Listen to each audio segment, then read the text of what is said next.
Hello. What is your name? Hi, my name is Emily. Hello.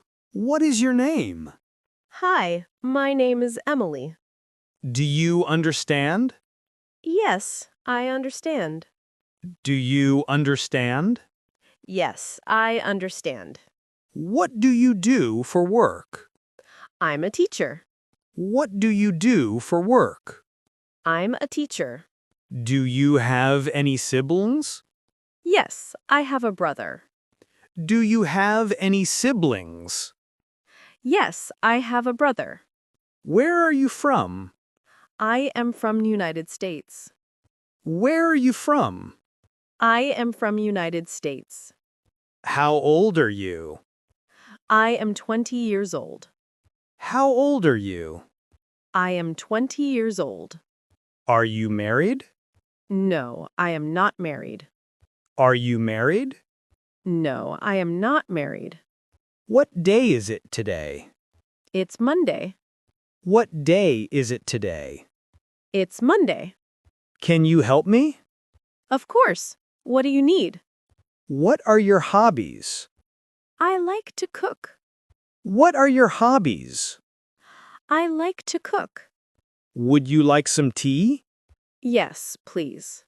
Would you like some tea? Yes, please. What time do you wake up? I wake up at 7 a.m.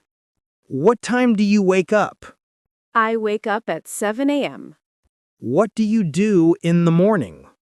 I brush my teeth, take a shower, and have breakfast. What do you do in the morning? I brush my teeth, take a shower, and have breakfast. What do you usually have for breakfast? I usually have eggs and toast. What do you usually have for breakfast? I usually have eggs and toast. How do you go to work? I take the bus. How do you go to work? I take the bus. How long does it take to get there? It takes about 30 minutes. How long does it take to get there? It takes about 30 minutes. Do you like your job? Yes, I like my job very much. Do you like your job? Yes, I like my job very much. What do you do after work? I go home, relax, and watch TV. What do you do after work? I go home, relax, and watch TV.